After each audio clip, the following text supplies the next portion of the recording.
My name is Mohammad Asim Siddiqui, and I am a professor of English at Aligarh Muslim University. I also have some interest in writing. तो इसलिए आप इधर उधर अगर Google करेंगे तो बहुत सी चीजें आपको पढ़ने को मिल जाएंगी, हल्की फुल्की या मतलब सीरियस, अलग अलग तरह की। और ये जो यूजीसी ह्यूमन रिसोर्स सेंटर है, I have very close bond is with this center. I have been coming here, delivering talks, lectures. Okay. And of course, the greatest part of my participation is interacting with participants from different places.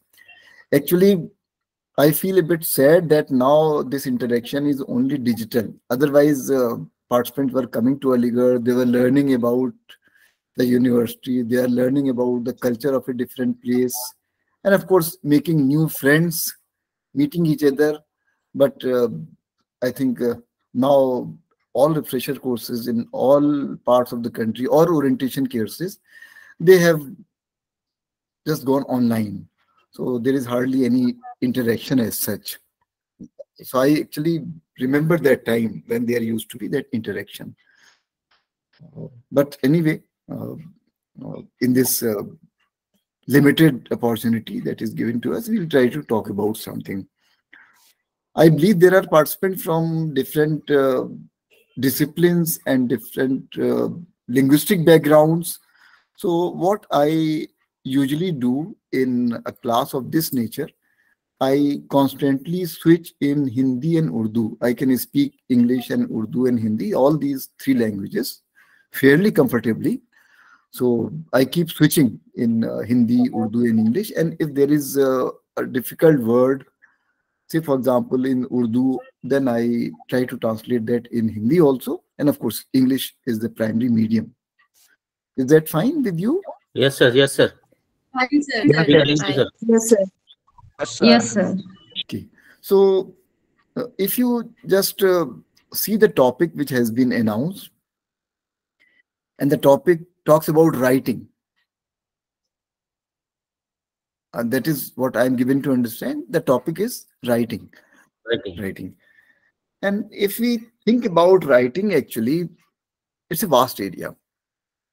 It's a vast area, and this is also an area with which we all are concerned in one way or the other. As teachers, as professors, whether you are teaching physics or you are teaching literature, writing is something which actually is needed at every stage, and writing is also something which actually problems you encounter at every stage. यानी कि आप जब कोई चीज लिख रहे होते हैं, चाहे वो आर्टिकल हो या कोई किताब हो, तो उसमें शायद वो पीरियड तो कभी नहीं आता जब आपको लगता है कि ये अब बिल्कुल परफेक्ट हो गई। रोज उसमें कुछ ना कुछ आपको लगता है कि शायद ये इसमें ऐड किया जा सकता है, इस चीज को डिलीट किया जा सकता है, या इस चीज को बेहतर तरीके से कहा जा सकता है, या इसको आर्गुमेंट को ज्यादा रिफाइन किया जा सकता है, या कुछ और स्टडीज जो हैं जो आपने नहीं देखी हैं उस सब्जेक्ट पर अचानक आपके सामने आती हैं और आप सोचते हैं कि भाई उन स्टडीज को भी हम एक्नॉलेज करें कहीं। That means all these things are aspects of writing. और मैं इसको इसलिए भी कह सकता हूं कि आजकल मैं एक किताब पर काम कर रहा हूं और मुझे उस किताब की मैन्युस्क्रिप्ट जमा करनी है जल्दी। पिछले 15-20 दिन से यही सिलसिला चल रहा है कि मुझे लगता है कि अच्छा ये चीज मैंने यहाँ पर इसको ऐड करना है, ये सेंटेंस ऐड करना है, ये रेफरेंस उसके अंदर मुझे देना चाहिए। और कभी कभी एक छोटा सा जो एक रेफरेंस है उसकी वजह से डिले होता है। मैं बहुत सी बात जो है अपने एक्सपीरियंस की बिना पर राइटिंग के बारे में शेयर कर रहा हूँ। आपको जैसे एक एग्जाम्पल देता हूँ इसमें। एक कुछ दिनों पहले, यानी कि 6-7 महीने पहले की बात है, I read a book in A library in Delhi. अब वो किताब पढ़ते वक्त जो है मैंने उस किताब से कुछ नोट्स भी लिए और नोट्स अपनी डायरी में लिए। अब मैं जब अपनी किताब पर काम कर रहा था तो मैंने उस किताब का रेफरेंस दिया, वो सेंटेंस कोट किए। एक चीज मैं लिखने से भूल गया था, वो ये थी कि उस किताब की में उस आर्टिकल के पेज नंबर्स किस पेज से किस पेज तक थे. Suppose if you are talking about an article and the article is of 10 pages from 30 to 40 pages. Now I forgot to write the beginning of an article on a particular page and the end of the article. अब जब हम reference देते हैं किसी किताब का, चाहे वो MLA स्टाइल हो या APA हो, चाहे वो ऑथर डेट सिस्टम हो या नोट बिब्लियोग्राफी सिस्टम हो, तो उसमें आपको उस आर्टिकल के पेज नंबर्स भी कंप्लीट देने होते हैं. यानी कि जो पेज आप कोट कर रहे हैं वो तो आप लिखेंगे, इसके अलावा वो आर्टिकल किस पेज से किस पेज तक है ये भी आप एंड में लिखते हैं. अब इस इनकम्प्लीट रेफरेंस की वजह से मुझे डिले हो रहा था. मैं उस किताब को चाह रहा था कि यहाँ कहीं लाइब्रेरी में मिल जाए या PDF मिल जाए, वो नहीं मिला उसमें. आखिरकार थक हार के कल मैंने उस किताब को सिर्फ एक पेज नंबर जानने के लिए आई ऑर्डर्ड दैट बुक. यानी कि जहां मैं आपको जो बात बता रहा हूं कि वो 700 रुपए सिर्फ इस वजह से उसमें खर्च हो रहे हैं कि मुझे सिर्फ पेज नंबर एक रेफरेंस का पता चल जाए कि इस पेज से इस पेज तक है वो. तो that means this is demand of writing, this is demand of serious writing. इसी में आपको इसी स्ट्रगल का हिस्सा मैं आपको बताऊं, एक और रेफरेंस आया था एक जगह, और उस रेफरेंस में शामिल ये था कि मैंने एक I developed an argument about languages, और basically I was talking about use of a dot in writing in Devanagari. यानी कि देवनागरी में जब आप लिखते हैं, हिंदी में लिखते हैं, तो आपने देखा होगा बहुत से जो उर्दू के वर्ड्स हैं उसमें एक नुक्ता लगा होता है. यानी कि अगर आप कहते हैं अजीज, तो वो अजीज आप पढ़ने में अगर नुक्ता नहीं लगाएंगे, बिंदु नहीं लगाएंगे बिंदी, तो वो पढ़ने में आएगा अजीज. तो अब ये लेकिन नुक्ता बहुत सी जगह लगता नहीं है. जितनी भी आप अखबार पढ़ते हैं उसमें नहीं होता है, मैगजीन्स में नहीं होता है. लेकिन अगर आप कोई ट्रांसलेशंस पढ़ते हैं किसी उर्दू से हिंदी में, तो उसमें आपको वो मिल जाएगा. यानी कि वहां उसका ऑडियंस स्पेसिफिक है. तो ये जो इशू था, मैं इसको आर्गुमेंट के फॉर्म में लिख रहा था, और मेरे एक दोस्त ने मुझे बताया था कि ये एक सेंट्रल हिंदी डायरेक्टरेट की वेबसाइट पर कुछ इस तरह की इंफॉर्मेशन है कि गवर्नमेंट ऑफ इंडिया की तरफ से भी जो है नुक्ता जो है वो उसको अप्रूव किया गया है. लेकिन मुझे वो रेफरेंस नहीं मिल रहा था. 5-6 महीने तक मुझे वो रेफरेंस नहीं मिला. फिर मैंने सोचा जब मैं अपना आर्गुमेंट बिल्डअप कर रहा हूँ एक चीज को लेकर, तो मुझे वो आर्गुमेंट छोड़ देना चाहिए अगर मेरे पास वो रेफरेंस नहीं है. फिर एक हमारे साथी ने मुझे वो रेफरेंस प्रोवाइड किया और मैं आर्गुमेंट उसको बिल्डअप कर सका. तो वहां पॉइंट ये है कि 6 महीने 7 महीने में कभी कभी कोई चीज है, लेकिन एक सिंपल एक रेफरेंस की वजह से जो आप अपना एक आर्गुमेंट बिल्डअप करना चाहते हैं, या तो उसको आप ड्रॉप कर देंगे या उसको आप रिटेन करेंगे. सो that means this is something which is the demand of academic writing. और मैं अपनी राइटिंग के एक्सपीरियंस से इस तरह के बहुत से एग्जाम्पल्स दे सकता हूँ जहाँ पर आपको बहुत सीरियस होना पड़ता है और जहाँ बहुत केयरफुल होना पड़ता है. लेकिन ये तो एग्जाम्पल एक किताब से था. हम राइटिंग की जब बात करते हैं तो राइटिंग तो एक ऐसी चीज है कि जो अलग अलग तरीके की हो सकती है. और एक वर्ड मैं चाहता हूं कि आप सीखें, जो अंग्रेजी का जो लफ्ज है, अंग्रेजी का ये शब्द है, बल्कि अंग्रेजी में ये आ गया है, पहले अंग्रेजी का नहीं था, ये फ्रेंच था. GENRE, genre. It is pronounce as genre, GENRE, genre.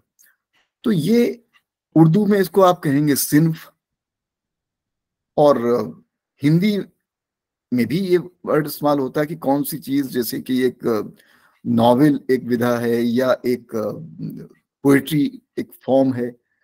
तो जो जॉनरा वर्ड है ये राइटिंग के मामले में, राइटिंग के डिस्कशन में बहुत अहम है. इतना अहम है कि शायद कोई और वर्ड अहम नहीं है.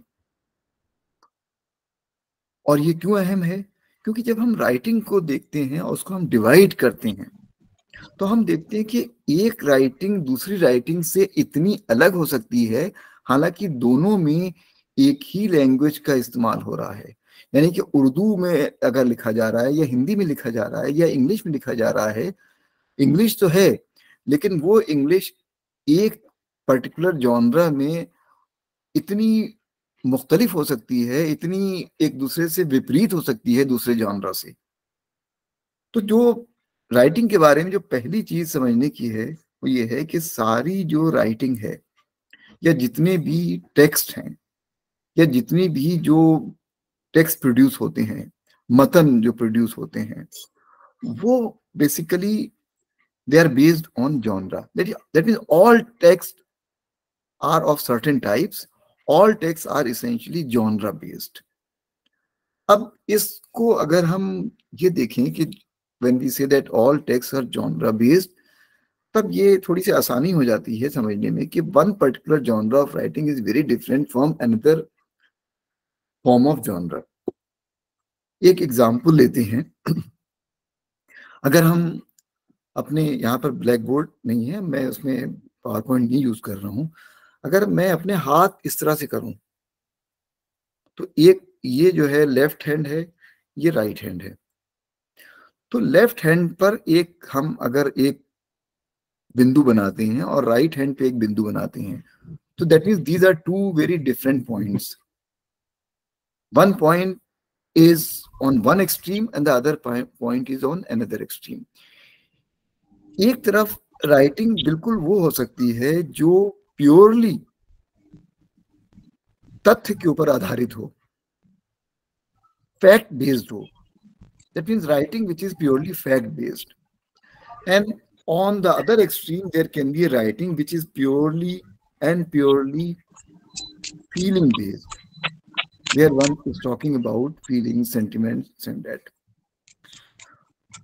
एक बीच में भी एक राइटिंग आप रख सकते हैं यहाँ पर, जिसको आप कह सकते हैं वो राइटिंग जो है बेसिकली वो रीजन बेस्ड है, यानी उसके अंदर आर्ग्यूमेंट्स होंगे, तर्क होंगे उसके अंदर। तो ये जो एक राइटिंग है तर्क जिसमें होगा, तो ये एक तरह से एक मिडिल ग्राउंड पर है।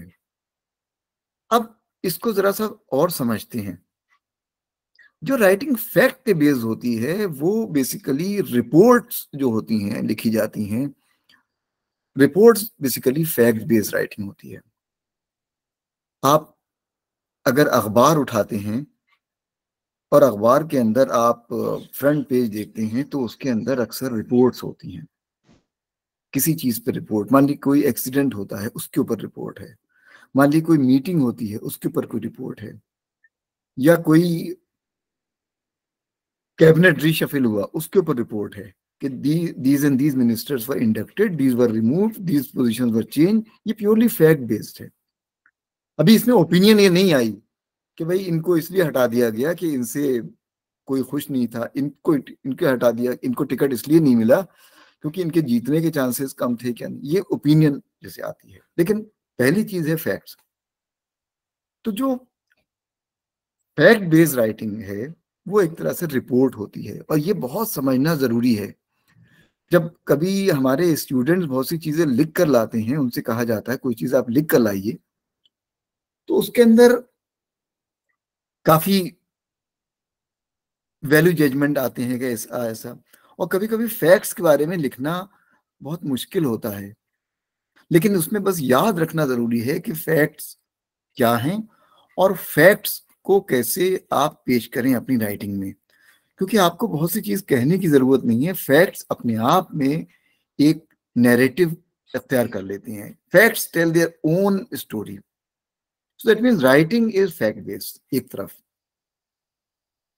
और मैं आपको यहाँ पर एग्जाम्पल भी देना चाहता हूँ अपनी राइटिंग के तजुर्बे से, कि जब एक बार एक ब्रिटिश न्यूज़पेपर है गार्डियन, उसके लिए लिखने का एक मुझे इत्तेफाक हुआ। मतलब I had a chance to write, I wrote a short piece, they showed some interest in that piece and then they wrote back to me, the editors, कि आपकी जो राइटिंग में I am saying that don't talk too highly about your subject, don't praise your subject very highly, don't praise this person that person so highly, state facts। अब अगर हम किसी के बारे में ये कहें कि इन साहब को साहित्य अकेडमी अवार्ड मिला है, तो ये भी तारीफ है। अगर हम ये कहें कि ये बहुत बड़े राइटर हैं और बड़े इन्होंने मतलब जो है कारनामे अंजाम दिए हैं और बड़ा बढ़िया इनका स्टाइल है, तो ये ओपिनियन है। साहित्य अकेडमी अवार्ड मिला है या उनकी ये किताब छपी है, ये फैक्ट्स हैं। तो वहां पर मुझे एक जो ईमेल से ये मैसेज मिला कि भाई आप फैक्ट्स के ऊपर फोकस कीजिए, तो जाहिर है उस आर्टिकल की फॉर्म बदल गई। दूसरा, मैंने बीच का जो इस साइट का जो हमने जो मतलब जो राइटिंग ली, वो है फीलिंग बेस्ड, यानी कि जो शायरी है, खास तौर से शायरी के अंदर जो फीलिंग है, कविता के अंदर जो फीलिंग है वो आती है, सेंटिमेंट्स हैं वो आते हैं। और कविता जो है एक तरह से कोई ऐसा क्षण या ऐसा कोई लम्हा या कोई ऐसा मोमेंट जो बिल्कुल जा रहा है, खो रहा है, कविता उसको कैप्चर करती है। तो ये तो एक डिफरेंट एरिया है, हम इसके बारे में इसके बाद बात नहीं करेंगे, क्योंकि we are not talking about writing a poem, we are basically talking about writing which is either in the middle ground or on the left side of the spectrum. That means writing which is essentially in the nature of using facts, and writing which is essentially in the nature of using arguments. Basically our concern is these two different kinds of writings. इसको थोड़ा सा ऐसे और समझ लेते हैं कि report में जो है बहुत सी चीजें लैटिन से आई हैं अंग्रेजी में। रिपोर्ट के अंदर लैटिन में इसको कहते हैं कि किसी चीज को टू कैरी बैक समथिंग, और पोएम के अंदर जो बहुत इंपॉर्टेंट चीज होती है वो होती है मेटाफर। मेटाफर का मतलब होता है कि टू कैरी समथिंग अक्रॉस, यानी कि रिपोर्ट में जो चीज शामिल है वो ये है कि एक तरह से मटेरियल को एक कन्फाइन किया जाता है, महदूद किया जाता है, सीमित किया जाता है रिपोर्ट के अंदर। यानी कि जो भी आपके फैक्ट्स हैं उनको आप सीमित करते हैं, उनको आप महदूद करते हैं, उनको आप कन्फाइन करते हैं। That means confinement is important in A report and expansion is important in metaphor. अगर सिर्फ एक वर्ड यूज किया जाता है कभी कभी पोइट्री के अंदर, एक वर्ड जो है, और वो वर्ड जो है मेटाफर होता है, तो उसको 10 पेज में एक्सप्लेन किया जा सकता है। जब टी.एस. एलियट साहब लिखते हैं the evening is like an etherised table, तो एथराइज टेबल को बहुत एक्सप्लेन करते रहिए, आप 10 पेज में कर सकती हैं। अगर W.B. येट्स ये लाइन लिखते हैं, things fall apart centre can not hold, things fall apart centre can not hold, तो अब इसको एक लाइन को, ये इसमें मेटाफर्स का यूज है तो इसमें बहुत एक्सप्लेन कर सकती हैं, लेकिन ये रिपोर्ट में शामिल नहीं है। रिपोर्ट में फैक्ट्स इंपॉर्टेंट है, और बीच की जो राइटिंग है रीजन, वहां आर्गुमेंट इंपॉर्टेंट है। तो हमारी जो एकेडमिक सेटअप है बेसिकली, हम उसमें अक्सर दो तरह की राइटिंग ज्यादा करते हैं। या तो रिपोर्ट लिखते हैं, आपकी कोई मीटिंग होती है, मान लीजिए आपकी बोर्ड ऑफ स्टडीज की मीटिंग होती है या आपकी कोई कंसल्टेटिव मीटिंग होती है डिपार्टमेंट में, तो अच्छी रिपोर्ट ये है कि आप उसके अंदर जो डिसीजंस लिए गए वो आप बयान कीजिए। वरना आप में अगर सीमित नहीं करेंगे तो मेरा ख्याल है कि आपके कोई ना कोई कलीग ऐसे जरूर होंगे जो शायद उनको मौका मिले तो वो दिन भर बोलते रहें। अब उनकी आप सारी बातें तो शामिल नहीं करेंगे अपनी रिपोर्ट में, तो लेकिन जो फैसला लिया गया, जो डिसीजंस हैं वो आप लिखेंगे। इसीलिए जो मिनट्स हैं किसी मीटिंग के वो बहुत ब्रीफ होने चाहिए, बिकॉज जो मिनट्स हैं वो भी basically they are also based on facts and decisions, and report writing basically is about facts and decisions and all those important things which are verifiable. अब आया जो दूसरा पॉइंट है आर्गुमेंट का। आर्गुमेंट में बेसिकली ये है कि आपको एक आपका कोई पॉइंट ऑफ व्यू है, आर्गुमेंट है, एक आपका तर्क है, एक आपके पास एक बहस का मुद्दा है, you are talking about that. मान लीजिए आप ये कहना चाहते हैं कि भाई मीर मेरे ख्याल से गालिब से बड़े शायर हैं। तो ये देखिए आपका आर्गुमेंट है। अब सिर्फ आप आर्गुमेंट कह के नहीं निकल जाते हैं, आपको इसको बताना भी है कि क्यों आप ये समझते हैं ऐसा, और आपको कुछ अशार के हवाले देकर, उनकी एनालिसिस करके, उनकी व्याख्या करके, उनकी तशरीह करके आपको बताना है। That means you can not simply make a statement, you have to prove that also, substantiate that also. जब पीएचडी थीसिस होती है या कोई किताब होती है, when we are talking about a PhD thesis, or when we are thinking about a book, or when we are thinking about an article, that is a very important part of academic writing. Academic writing is basically writing which takes place in our academic setup. So for example, if you are writing an article, if you are writing a book, or if you are writing a book review, if you are writing a report on a PhD thesis, you are writing a PhD thesis, all these are aspects of academic writing, and all these writings must have an argument. Argument is central to academic writing. So here if I say that argument, thesis के अंदर जब हम देखते हैं, ये किताब में हम देखते हैं, तो एक बहुत इंपॉर्टेंट सेंटेंस यूज किया जाता है, थीसिस। थीसिस स्टेटमेंट, एक और वर्ड इस्तेमाल में आता है, सर वॉइस आ रही है। प्रभात सर, प्रभात सर, म्यूट कर लीजिए। एक और शब्द आता है टॉपिक सेंटेंस या थीसिस स्टेटमेंट। तो थीसिस स्टेटमेंट वो होता है जो एक या दो लाइनों के अंदर आपकी पूरी किताब की या आपके पूरे मजमून, निबंध, आर्टिकल, उसके बारे में आपका जो नजरिया है वो बयान कर देता है, थीसिस स्टेटमेंट। जैसे अभी ये एक थीसिस स्टेटमेंट है। मान लीजिए मैं ये कहूं कि फैज को उनको बड़ा बनाने में उनके हालात का बहुत बड़ा रोल था। अब ये तो कह दिया आपने, ये तो ओपिनियन हुई, लेकिन इसको अगर आपने बयान किया तो ये थीसिस स्टेटमेंट हो गया। या आप अगर ये कहते हैं कि during Covid period the poor people were able to cope with difficult situations in a much better manner than many rich people because of poor people's greater exposure to different things. अब ये देखिए opinion है या argument है, लेकिन अब आपको इसको अपना स्टैटिस्टिक्स से, डेटा से, आर्गुमेंट से इसको आपको सब्सटेंशिएट करना है। कोई भी सब्जेक्ट हो, खास तौर से, और मेरा जो फ्रेम ऑफ रेफरेंस है actually that is humanities and social sciences. I am more familiar with humanities and social sciences, but I think in a way that also applies to sciences. You always have a thesis statement or a topic sentence. और किसी भी किताब में thesis statement या topic sentence जो है उसको जल्दी इंट्रोड्यूस किया जाता है। जब हम कोई किताब पढ़ रहे होते हैं तो उसको हम जल्दी इंट्रोड्यूस, आप कोई भी किताब पढ़िए तो या तो उसके प्रीफेस में या इंट्रोडक्शन में एक दो सेंटेंस ऐसे आएंगे जो आपको ये अंदाजा लग जाएगा कि ये राइटर का थीसिस स्टेटमेंट, ये पॉइंट ऑफ व्यू है। इसलिए जब कभी आप रिव्यू लिखें किसी किताब पर, whenever you write a review of a book or you write an article on a book, try to locate that thesis sentence, thesis statement in the book. Try to locate that topic sentence in the book.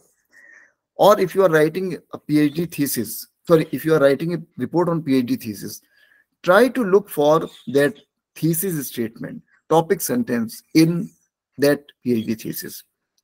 और इसीलिए जब कभी viva के अंदर student से ये पूछा जाता है कि what is your thesis in this study, what is your thesis in this study, तो इसका मतलब ये है कि what is your argument in this study, what is your main point in this study. आपका इस किताब में आपका तर्क क्या है, आपका तर्क क्या है, that is actually the question. So that means जो हमारा तर्क है वो हमें बहुत क्लियर होना चाहिए कि हम क्या करना चाहते हैं, और उसके अराउंड फिर आपकी पूरी किताब होती है, आर्टिकल होती है। और अक्सर एक आर्टिकल भी जो होता है शुरू में, कभी कभी एक आर्टिकल बाद में किताब की फॉर्म लेता है। आपको बहुत सी ऐसी किताबें मिलेंगी जिनकी शुरुआत एक आर्टिकल से हुई है। मैं जिस किताब का रेफरेंस दे रहा था शुरू में, जिस पर मैं काम कर रहा हूँ, जिसको मैं सबमिट करने वाला हूँ, उसकी शुरुआत भी ऐसे ही हुई थी कि एक सेमिनार के अंदर एक पेपर पढ़ने के लिए गए थे। सेमिनार में पेपर पढ़ा, उसमें कुछ बहुत अच्छे अच्छे लोग आए हुए थे। उसके अंदर जो सबसे कम पढ़ा लिखा आदमी मैं ही था, लेकिन उस पेपर के ऊपर थोड़ी सी अच्छी राय मुझे सुनने को मिली। बाद में एक प्रोफेसर साहब अमेरिका से आए हुए थे हमारे यहाँ, उनको मैंने दिखाया, उनसे पूछा कि भाई मुझे लग रहा है कि शायद मैं इस पे किताब पूरी कर सकता हूँ। उन्होंने देख के राय दी कि हाँ, किताब इस पे हो सकती है। तो धीरे धीरे वो सफर बढ़ता गया और आज जो है वो जो पेपर 5,000 वर्ड्स का था, जो पेपर, वो अभी पिछले महीने 1,25,000 वर्ड्स की किताब हो गई। तो कहीं ना कहीं एक जो होता है, जितनी किताबें भी होती हैं, वो भी आप अगर आप देखेंगे, आपका जो पेपर आप लिखते हैं वो बहुत अहम होता है। शशि थरूर ने 15 मिनट की एक टॉक दी थी, जो जो ड्रेन ऑफ वेल्थ पर, that means how east India company and British government looted India during the colonial period. And Shashi Tharoor talked about that drain of wealth in, I think, 15 or 20 minutes. But later that talk actually became a basis for his study, Area of Darkness. That's probably the title, where Tharoor has talked about that entire question of drain of wealth from India. तो ये देखिए, कभी कभी जो आपका एक idea होता है, थीसिस स्टेटमेंट होती है, या कोई भी आइडिया होता है, वो बहुत अहम होता है। बल्कि ये कहा जाता है कि इसके आइडिया के बारे में खास तौर से, कि शायद कोई भी दर्द जो है उससे बड़ा नहीं है जो दर्द जो है एक नए आइडिया की वजह से होता है। यानी कि आपके माइंड में कोई एक नया आइडिया आया, तो उसका जो पेन है, उसका जो दर्द है, उसकी जो तकलीफ है, जब तक वो आइडिया आप जो है अपनी राइटिंग में ले ना आए, तब तक वो आपको वो दर्द, वो पेन, वो तकलीफ होती रहेगी। यहाँ पर तकलीफ से एक मुराद जो है एक मेटाफोरिकल है। तकलीफ से मतलब ये नहीं कि आपके सर में दर्द हो रहा है, यानी कि जो बेचैनी, if you have an idea, then explore that idea, write about that idea, use that idea, and of course if you don't use that idea, maybe somebody else will come up with that idea and use that. तो ये एक बहुत अहम चीज है writing में, that argument. अब बात इसको थोड़ा सा और आगे बढ़ाते हैं इसमें, कि जो फैक्ट्स जब हम बयान करते हैं, तो उसमें फिर आपकी बहुत सी ओपिनियंस का बहुत रोल नहीं है। यानी कि अगर आप कंपेयर करें किसी भी अखबार के एडिटोरियल पेज का और अखबार की रिपोर्टिंग का फर्स्ट फ्रंट पेज पे, मैं अच्छे अखबार की बात कर रहा हूं, क्योंकि टेलीविजन पर रिपोर्टिंग खत्म हो चुकी है। बिल्कुल टेलीविजन पे अब कोई रिपोर्टिंग नहीं होती है, सिवाय आर्गुमेंट्स ही होते हैं उसमें। तो यानी कि जो रिपोर्टिंग पहले अक्सर होती थी, कोई एक रिपोर्टर जो है फील्ड में जाता था और वहां जाकर लोगों से बात करके रिपोर्टिंग करता, इकट्ठा करता था, फैक्ट्स इकट्ठा करता था, वो चीज अब नहीं है। लेकिन न्यूज़पेपर अभी भी आज की डेट में भी ज्यादा सीरियस आपको टेलीविजन से ज्यादा सीरियस मिल जाएंगे। तो अगर आप उसमें देखेंगे, कंपेयर कीजिएगा writing style in an editorial and on the front page of a newspaper. Front page of the newspaper basically consists of reports which are fact-based. Editorial is expression of views, और हो सकता है एक particular fact पर दो अलग अलग अखबारों के व्यूज बिल्कुल डिफरेंट हों। वो दैट मीन्स, तो एडिटोरियल की फॉर्म बेसिकली आर्ग्यूमेंट्स है और ओपिनियन है, इनफॉर्म ओपिनियन, और रिपोर्ट की फॉर्म बेसिकली फैक्ट्स हैं। तो ये तो आपका बेसिकली जो डिस्टिंक्शन हुआ।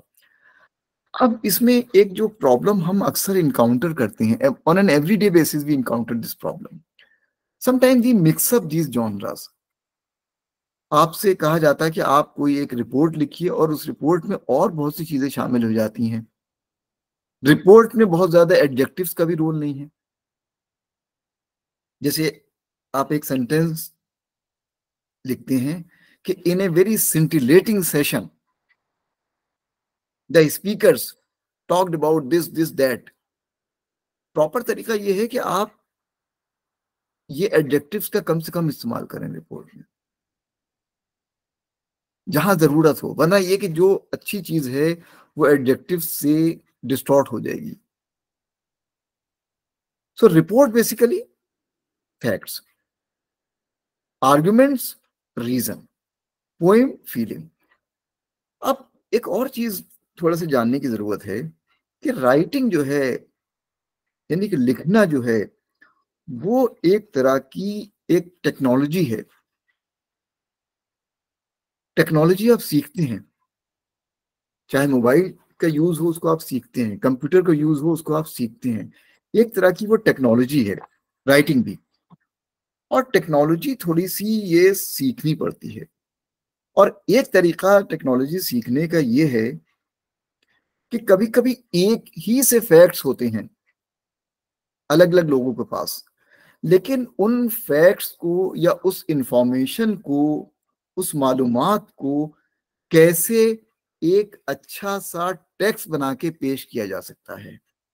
That means many people have almost the same information, but how that information can be converted, transformed into a proper text।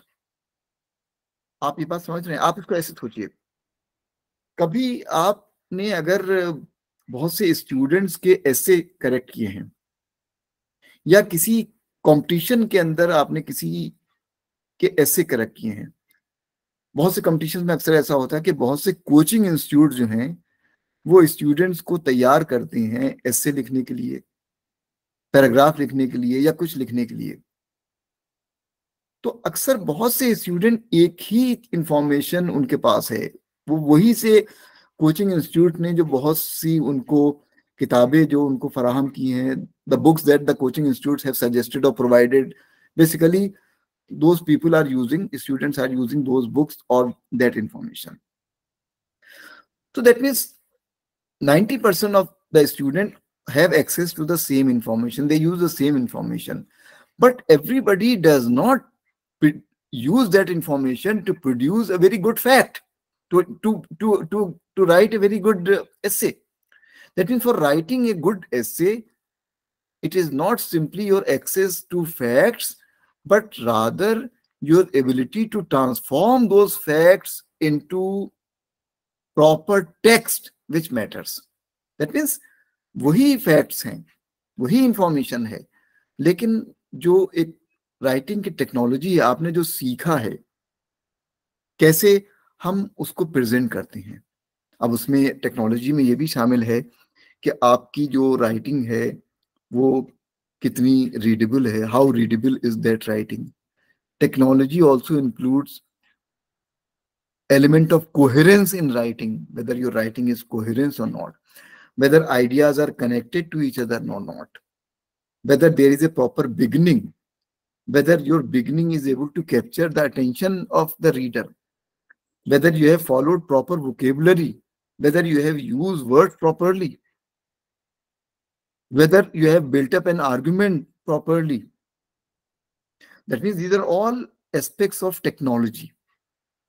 और इसमें एक चीज अक्सर ये भी कही जाती है कि जो लिखने वाला है बेसिकली वो एक तरह से उसके पास एक टूल बॉक्स होता है, यानी कि जो टूल बॉक्स होता है, एक बढ़ई के पास जैसे टूल बॉक्स होता है, तो उसके पास भी एक टूल बॉक्स होता है। अगर आप अपने घर में कभी एक प्लम्बर को बुलाते हैं या एक कारपेंटर को बुलाते हैं ये वो, तो कभी कभी उसके पास पूरा एक थैला होगा।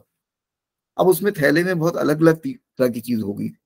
आपने तो उसको बुलाया है सिर्फ अपने घर की टोटी ठीक करने के लिए, लेकिन जब उसने देखा उसको, उसने कहा टोटी नहीं, यहाँ तो प्रॉब्लम पाइप में है। तो अपने वो जो टोटी वाला जो है प्लास के अलावा जो दूसरे औजार लेके आया, उसने उसको वहां से निकाल के उसका आपका पाइप खोलता है। तो इसी तरह से जो राइटिंग की टेक्नोलॉजी में एक चीज शामिल है कि जो वो जो बैग है कारपेंटर का या प्लम्बर का, उसके अंदर समझ लिए 3 शेल्फ हैं। एक शेल्फ आप कह सकते हैं जो आपके लिए वोकेबलरी है, वर्ड्स हैं। दूसरी शेल्फ जो है ग्रामर है, और तीसरी शेल्फ जो है जो स्टाइल के बारे में, एलिमेंट्स ऑफ स्टाइल जिसको आप कह सकते हैं, छोटी छोटी चीजें। That means one very important thing is vocabulary, second very important thing is grammar, and the third very important thing is elements of style. Let me just explain this. देखिए vocabulary बहुत अहम है। कभी कभी आपको जब कुछ लिखना होता है, and if you have proper vocabulary, then that helps you in expressing your ideas.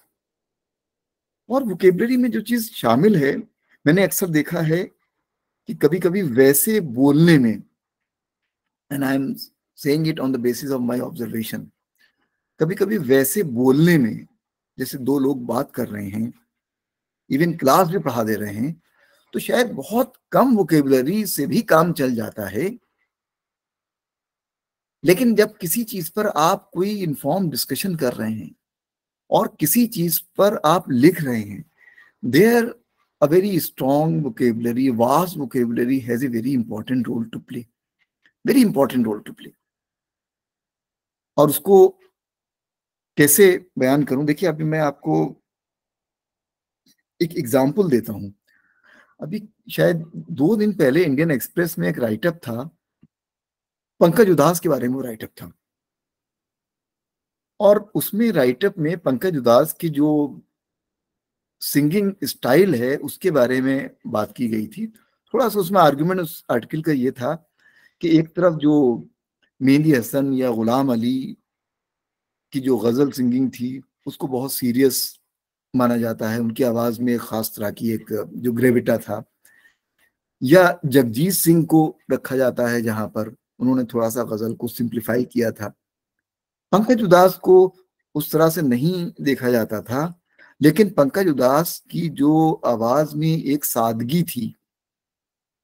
तो यहां पर जो आर्टिकल था उसकी खूबी ये थी, उसमें सारे वर्ड्स सिंपल वर्ड्स यूज किए गए थे। लेकिन अगर आपको किसी की आवाज के बारे में बात करना हो तो किस तरह की वोकेबलरी आपके पास होनी चाहिए, किस तरह के अल्फाज का जखीरा आपके पास होना चाहिए, किस तरह के शब्दों पर आपका अधिकार होना चाहिए, वो बिल्कुल सही शब्दों का अधिकार था उस आर्टिकल में। तो ये वोकेबलरी की खूबी है। एक बार मुझे एक आर्टिकल लिखना था, वो आर्टिकल एक परफॉर्मेंस है, अलीगढ़ में काफी पॉपुलर है, एक करबल कथा के नाम से, स्टेज के ऊपर वो होती है। और इसमें जो एक सूत्रधार था, उसका जो नैरेटर था, जो उसका नैरेटर जो था, बेसिकली उसका रावी जो था, उसका था, उर्दू में कहते हैं, उसके अंदर वो बहुत अहम किरदार है। रावी का किरदार बहुत अहम है, नैरेटर का, सूत्रधार का। बहुत वो बोलता है, किस्से सुनाता है, और उसका काम ही है किस्से सुनाना। तो उस प्ले के अंदर जो सबसे बड़ी खूबी ये है कि उसके अंदर उस पे लिखने के लिए आपको बेसिकली आवाज के बारे में लिखना है। You have to talk about voice कि आवाज किस किस तरह की हो सकती है। अब अगर आप डिक्शनरी में गूगल करेंगे वॉइस को और थोड़ी सी कोशिश करेंगे तो आपको अलग अलग आवाज को डिस्क्राइब करने वाले अलग अलग वर्ड्स मिल जाएंगे। अब मान लीजिए अगर हम आवाज सुने, मान लीजिए अमिताभ बच्चन की आवाज है, या रानी मुखर्जी की आवाज है, या नाना पाटेकर की आवाज है, या शाहरुख खान की जो शुरू की फिल्मों में जो आवाज है, तो ये तो सारी आवाजें अलग अलग है ना उसमें। तो इनको डिस्क्राइब करने के लिए अगर हमारे पास प्रॉपर वर्ड्स होंगे तो हमारा काम बहुत आसान हो जाएगा। बहुत से वर्ड्स हैं, अगर हम यूज करते हैं husky voice, baritone voice, hoarse voice, या थोड़ी सी और आप कोशिश करेंगे, आपको और बहुत से स्टेंटोरियन वॉइस, बहुत से वर्ड्स हैं। तो ये वोकेबलरी का रोल है कि आप कैसे, और वोकेबलरी कैसे बनती है जब आप चीजों को पढ़ते हैं, गौर से पढ़ते हैं, निशान लगा लगा कर पढ़ते हैं, वर्ड्स को नोट करते हैं अपनी डायरी में, पूरे सेंटेंस को याद करने की कोशिश करते हैं। हर दिन अगर आपने एक वर्ड भी याद कर लिया नया, तो वो भी कम नहीं है। तो ये that means vocabulary is so important in writing. और वोकेबलरी भी अलग अलग सब्जेक्ट्स की अलग अलग होती है। एक अंग्रेजी में शब्द है, लफ्ज है रजिस्टर। ये रजिस्टर ये नहीं जिसको हम क्लास में लेके जाते हैं। रजिस्टर से मतलब ये भी है कि एक तरह का जो शब्दावली है अलग अलग विषयों की। आप इकोनॉमिक्स को जब आप पढ़ते हैं, अर्थशास्त्र पढ़ते हैं, तो अर्थशास्त्र की शब्दावली मनोविज्ञान की शब्दावली से एकदम विपरीत है। यानी मनोविज्ञान में जो शब्दावली का प्रयोग होता है और जो अर्थशास्त्र में जो शब्दावली का प्रयोग होता है, दोनों के जो अल्फाज हैं वो बिल्कुल एक दूसरे से मुख्तलिफ हैं। They are entirely different. लेकिन if you are writing on a one particular subject, you must know that register. That means the register of each subject is different. So that means that is a very important aspect of vocabulary. कि vocabulary में आपको क्या चीजें है। फिर जो दूसरा इस पार्ट है vocabulary पे, और बात भी हो सकती है। जो दूसरा पार्ट है राइटिंग का, जिसको टूल बॉक्स में हमने कहा कि एक खाना तो vocabulary का हो गया, दूसरा खाना ग्रामर का हो गया। कि भाई ग्रामर क्या कहती है,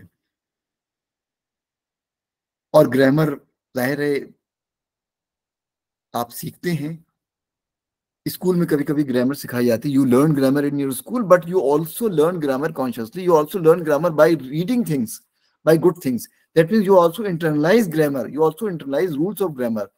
हमें हिंदी बोलते वक्त बहुत सी चीजें, या उर्दू बोलते वक्त बहुत सी चीजें हमने पढ़ी नहीं है, लेकिन जब हम अपने से अच्छे बोलने वाले को सुनते हैं तो हम उनसे भी सीखते हैं। मैं अपनी अगर हिंदी और उर्दू के बारे में बात करूं, तो मैंने हिंदी और उर्दू पढ़ने से ज्यादा जानकार लोगों के साथ बैठ के सीखी है। हमारे जो बहुत से दोस्त हैं हिंदी डिपार्टमेंट में, जो हमारे बहुत से दोस्त हैं उर्दू डिपार्टमेंट में, उनके साथ बैठकर सीखी है, उनके साथ तबादला ख्याल करते हुए सीखी है। और इसलिए सीखी है कि थोड़ा सा जब कोई आपको अच्छा स्पीकर कोई बोल रहा होता तो उसके अल्फाज को थोड़ा सा आप गौर से सुन लेते हैं। When a good speaker is speaking, you pay attention to his or her words, sentences, and then you pick up words. और ये रोज की प्रोसेस है, रोज की प्रोसेस है, every day.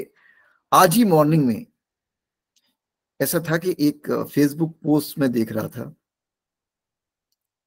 One lady put up A picture on Facebook, and in the comment section, one professor from a foreign university described her clothes, saying, "It's looking good game." Now, I was not familiar with this word game in this sense. I could guess the meaning of the word game in that sense. I googled that in a dictionary. I was not able to find that. Then I googled some other dictionaries also. And at Cambridge Dictionary, I found the meaning of the word game. That game can also refer to a woman who is smartly dressed, who is in control of her situation, who is in control of the power that she has. In a way, this was a very good slang. That means it was not simply clothes, it was also personality. Otherwise, if you describe simply somebody's clothes, then the person can take offense also. But if you describe somebody as good looking, somebody intellectually stimulating, well turned out, and then that word actually captures many things. So actually, maybe you know the meaning of this word. some of you know the meaning, but I did not know. So this was a learning experience for me in the morning today. So that means vocabulary is also something which actually you learn every day. Uses of words you learn every day. And grammar also, you learn many uses.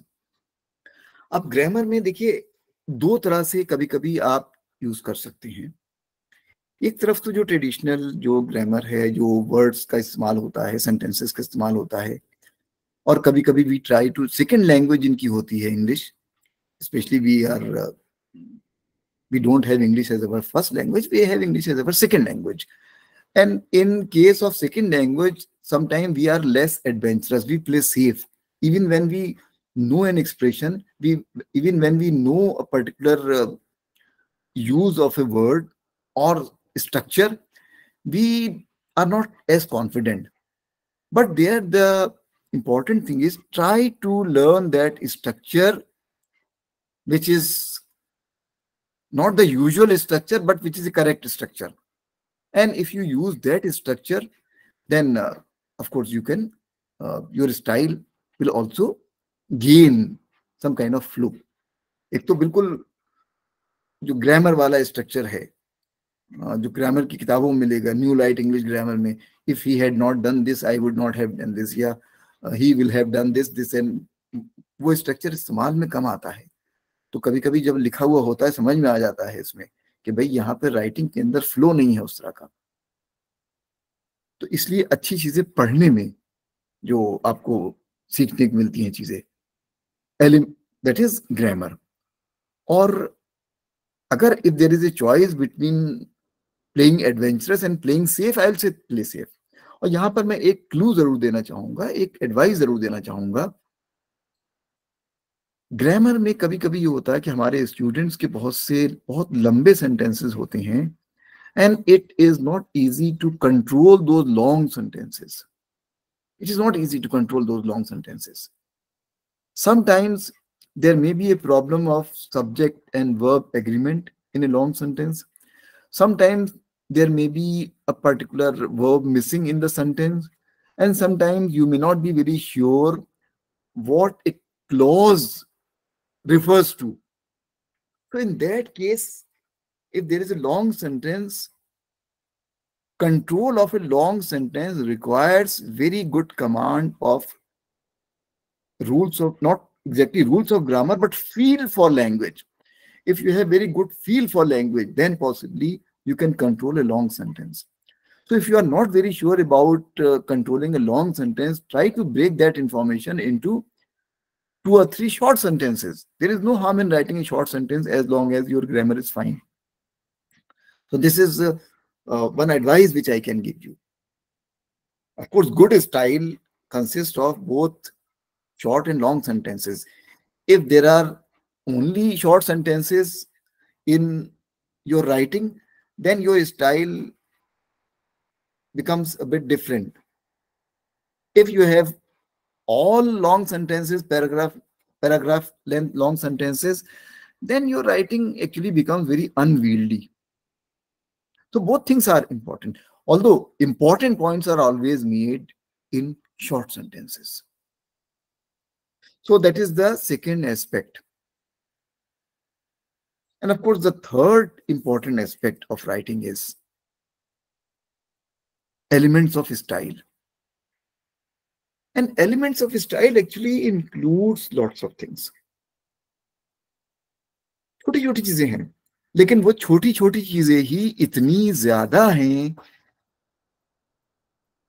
उनकी इतनी इफरात है, उनकी इतनी अधिकता है कि उसको control करना, उसको समझना, उसमें जिंदगी पूरी लग जाती है. कहां पर हम सेंटेंस के साथ एस जोड़ें, पॉजेसिव बनाएं या ना बनाएं, कहां हम किस सेंटेंस के अंदर किस पार्ट को एम्फेसिस दें, यानी कि how to form possessives, where to place the most important part of sentence. हम सेंटेंस का मान लीजिए एक पूरा सेंटेंस है, उस सेंटेंस के कई पार्ट्स हैं, तो किस पार्ट में हम सबसे इंपॉर्टेंट इंफॉर्मेशन को रखें, कैसे हम पैराग्राफ फॉर्म करें. छोटी चीजें हैं। मान लीजिए आपको एग्जांपल दूं,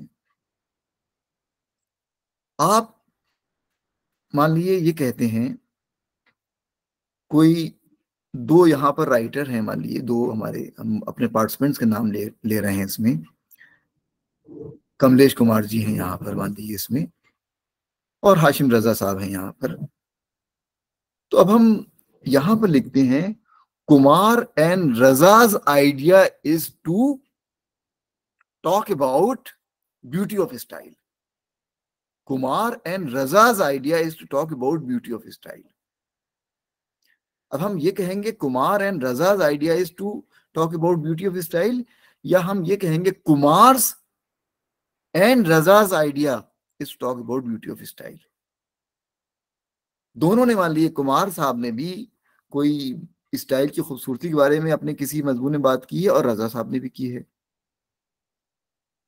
तो अब यहां पर थोड़ा सा फर्क ये हो जाता है उसमें कि दोनों के लिए पॉजिटिव कहाँ जोड़ें, कि दोनों में हमें जोड़ना पड़ेगा या एक में जोड़ना पड़ेगा। ये एक छोटा सा फैसला है लेकिन बहुत बड़ा फैसला है। इसी तरह से जो एलिमेंट्स ऑफ स्टाइल में ये भी चीज शामिल हो जाती है कि जब आप कोई एकेडमिक किताब लिख रहे हैं तो उस एकेडमिक किताब में, या उससे पहले अगर हम कहें एक और चीज, कहां पर आपको कैपिटल लेटर इस्तेमाल करना, कहां कैपिटल लेटर नहीं इस्तेमाल करना है। बहुत से सेंटेंसेस आप लिखते हैं तो कैपिटल लेटर का इस्तेमाल करते हैं, अब आप उसमें कैपिटल इस्तेमाल करेंगे नहीं करेंगे। कुछ जगह आपको लगता है कि आप हिंदुस्तान में हम लोग लिखने में अक्सर आर्टिकल बहुत इस्तेमाल करते हैं, दा बहुत इस्तेमाल करते हैं, आईएनजी फॉर्म बहुत ज्यादा इस्तेमाल करते हैं अक्सर, आईएनजी फॉर्म या दा। अब वो आईएनजी फॉर्म या दा जो है अक्सर इंडियन इंग्लिश में आपको सुनने को मिल जाएगा, बल्कि वो एक बहुत मशहूर एक नज्म है, एक बहुत मशहूर नसीम इज़कील की, उसको आप गूगल कर सकते हैं, उसमें वेरी वेरी इंडियन पोएम करके। तो उसमें एक तरह से जो इंडियन टेंडेंसी है हमारी बहुत सी जगह आईएनजी इस्तेमाल करने की, जैसे आप कहते हैं कि साहब he is knowing this, he is knowing this. अब ये he is knowing this actually वैसे अंग्रेजी में इस्तेमाल उस तरह से नहीं करते हैं, उसमें अंग्रेजी में यही कहते हैं ही माइट नो दिस और ही मस्ट नो दिस, और नोइंग करके ऐसे इस्तेमाल कर, you will be knowing this, ये अक्सर करते हैं इसमें। और ये कहते हैं क्या, are you understanding this, are you understanding this भी अच्छा अंग्रेजी यूसेज नहीं है उसमें, डू यू अंडरस्टैंड दिस और डिड यू अंडरस्टैंड, ये है इसमें। तो जो इसमें भी आपको जैसे बेसिकली ये है कि, और फिर उसका पार्ट ये भी है कि भाई कौन से सेंटेंस में कौन सी इंफॉर्मेशन कहाँ रखें। जैसे आप मान लीजिए एक बात कर रहे हैं, आप ये कह रहे हैं कि साहब आप जो हैं किसी चीज पर बहुत नाराज थे, यानी कि उसमें वर्ड अगर आप यूज कर रहे हैं कि आई क्या, ही वॉज एंग्री, साथ ही साथ आप ये भी कह रहे हैं कि वो अपसेट भी थे, ही वॉज अपसेट। फिर आप ये भी कह रहे हैं कि साहब वो नाखुश भी थे, अप्रसन्न थे, अनहैप्पी। अब ये तीनों वर्ड हैं, अनहैप्पी भी है, एंग्री भी है, डिसअपॉइंटेड भी है। तो अब ये तीनों वर्ड में लिखने के तो आप कुछ भी लिख सकते हैं, लेकिन उसमें लिखने का एक तरीका ये है कि उसमें डिग्री के हिसाब से आप आगे चलते हैं। He was disappointed, unhappy and angry. Disappointed थोड़ी सी पहली डिग्री पे आए, अनहैप्पी उससे आगे बढ़े आप, एंग्री यानी कि बात हाथापाई की भी हो सकती है। तो ये जो है डिग्रीज का फर्क हुआ फीलिंग्स में, तो जो डिग्री से फर्क हुआ तो वो वहां पर बाद में आप लाएंगे उसको। इसी तरह से अगर बहुत सी इंफॉर्मेशन है, बहुत इंपॉर्टेंट इंफॉर्मेशन है आपके मजमून में, आर्टिकल में, एसे में, और कुछ कम इंपॉर्टेंट इंफॉर्मेशन है, तो आपको ये डिसाइड करना है कि whether you are using the style of inverted pyramid, यानी कि आपने जो पिरामिड देखे होंगे उसे वाले, जो आपने इजिप्ट वाले, तो वो ऐसे होते हैं। तो इन्वर्टेड पिरामिड में यानी कि अपनी जो बहुत इंपॉर्टेंट चीज है, आप उसको ऐसे तो नहीं कहना चाह रहे हैं यानी कि सबसे पहले वही चीज आपने कही, फिर बाद में आप कम इंपॉर्टेंट चीज की तरफ आए। दोनों स्टाइल हैं। आप सबसे इंपॉर्टेंट चीज को पहले कह सकते हैं और आगे बात में लेस इंपॉर्टेंट की तरफ बाद में जाएं, या लेस इंपॉर्टेंट को पहले कह के द मोस्ट इंपॉर्टेंट पे जाएं। एलिमेंट ऑफ स्टाइल है एलिमेंट। और एक इसीलिए कोई भी सेंटेंस होता है तो उसमें जो अलग अलग सेंटेंस के जो हिस्से हैं सबकी अहमियत होती है। एक लिंग्विस्टिक्स का बाकायदा स्कूल है, उसमें यही बात कही जाती है कि पूरे सेंटेंस में हर इंफॉर्मेशन एक सी नहीं होती है। मैं मान लीजिए हिंदी में एक सेंटेंस कहता हूं या उर्दू में कहता हूं, अंग्रेजी में भी अभी इसको मैं ट्रांसलेट करूंगा। अखबार पढ़ते हैं वो इंडियन एक्सप्रेस, वो इंडियन एक्सप्रेस अखबार पढ़ते हैं। इंडियन एक्सप्रेस अखबार वो पढ़ते हैं। अब सब में अगर आप देखेंगे उसमें तो वो इंडियन एक्सप्रेस अखबार पढ़ते हैं, तो यहां तो मतलब इंडियन एक्सप्रेस पढ़ते हैं, ये अहमियत बात हो गई। इंडियन एक्सप्रेस पढ़ते हैं, इंडियन एक्सप्रेस पढ़ते हैं वो। अब ये सारी चीजों में देखिए, कहीं पर ये हो गया कि साहब वो इंपॉर्टेंट हो गए, वो पढ़ते हैं कि भाई वो पढ़ते हैं, और कहीं पर ये हो गया इंडियन एक्सप्रेस अहम हो गया, और कहीं पर यही हो गया कि पढ़ते हैं, अरे भाई वो पढ़ते भी हैं कुछ। तो ये सारी चीजों में एक तो आप बोलने में तो आसान है ये कह देना कि आपका जो एक बोलने की जो टोन होती है उसमें आप एक बहुत पहले एक बहुत ऐड हुआ कर एक ऐड आता था टीवी पे, बड़ा अच्छा सा ऐड था कि शादी हो तुमसे कभी नहीं। अब इसको बहुत गुस्से में कहा जा सकता है, और शादी हो तुमसे कभी नहीं बहुत मुस्कुरा के उसमें ये है कि अच्छा भाई कर लेते हैं तुमसे। जी तो अब ये दोनों चीजें जो हैं बेसिकली उसमें basically intonation is important in spoken English, but in writing he reads Indian Express, Indian Express reads he, Indian Express he reads। इन तीनों का फोकस अलग अलग हो गया। तो ये जो इंफॉर्मेशन है सेंटेंस में वो भी आपको डिसाइड करना है कि कैसे। ये एलिमेंट्स ऑफ स्टाइल में बेसिकली आ गया। कहाँ पर कैपिटल लेटर होगा, कहाँ पर कॉमा आएगा, कौन से वर्ड्स के बाद अक्सर जैसे हाउएवर वर्ड होता, अक्सर हाउएवर टेक्स ए कॉमा, या कौन सा वर्ड आप पहले लाएंगे। एडवर्ब मान लिए है, एडवर्ब आप he does this always, he always does this, पहले लाएंगे बाद में लाएंगे, ये आपको डिसाइड करना है। एक बहुत सी उसके अंदर भ्रांतियां भी हैं कि भाई एंड से सेंटेंस शुरू नहीं करेंगे, लेकिन ऐसी कोई बात नहीं, आप शुरू कर सकते हैं।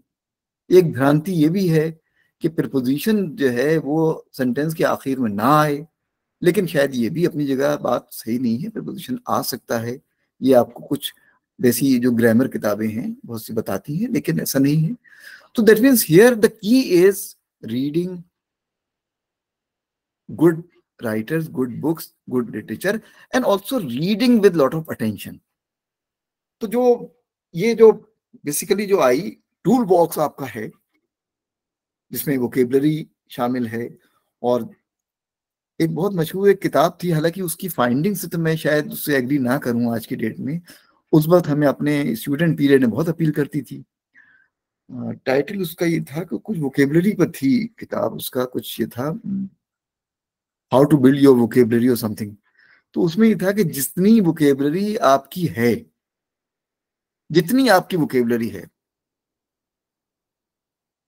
आपके पास उतने ही आइडियाज होंगे।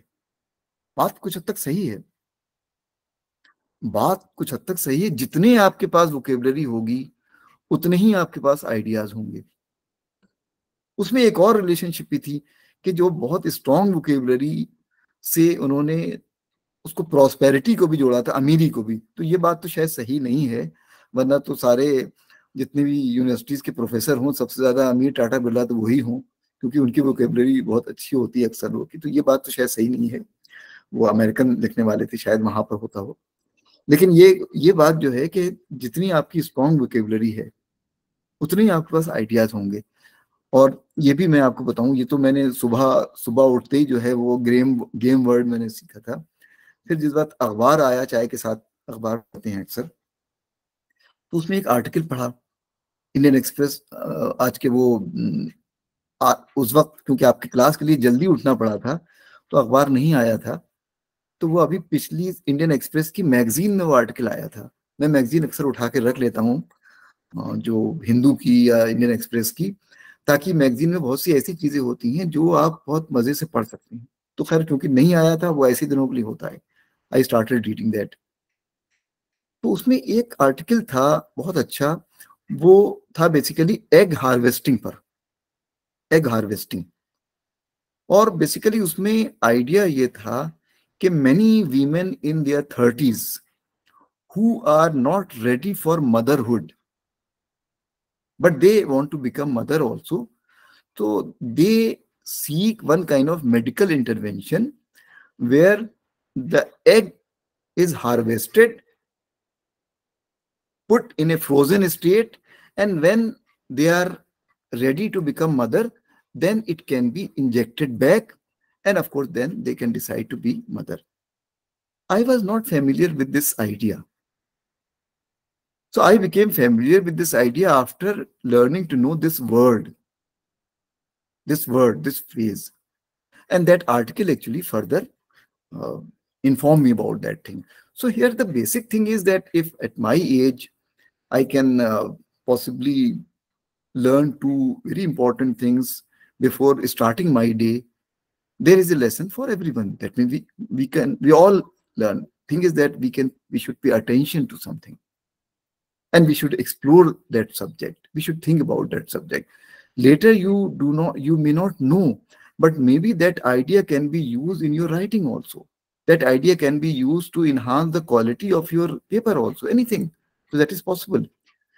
तो इसमें राइटिंग के बारे में बात करने के लिए बहुत सी चीजें हैं। इसमें अभी ये भी बात नहीं आई कि भाई राइटिंग की शुरुआत कैसे हो, कैसे आप आइडियाज डेवलप करते हैं, क्या इंट्रोडक्शन सबसे पहले लिखना जरूरी है या कंक्लूजन जरूरी है, या एकेडमिक राइटिंग में जो बहुत से डॉक्यूमेंटेशन स्टाइल्स हैं, डॉक्यूमेंटेशन यानी कि आप किस तरह से एक्नॉलेजमेंट करते हैं दूसरे सोर्सेस का, कैसे आप बहुत सी और जिनको आपने पढ़ा है उनको आप एक्नॉलेज करते हैं, कैसे आप उसको सीखते हैं, क्या सॉफ्टवेयर के जरिए आप अपनी रेफरेंस डाल सकते हैं या आपको मैनुअली करना है, या कौन से बहुत से पब्लिकेशन मैनुअल्स हैं अलग अलग प्रेसेस के जो आपको फॉलो करना है, या कैसे किताब का प्रपोजल लिखा जाता है, या पब्लिशर्स को आप कैसे सेलेक्ट करते हैं।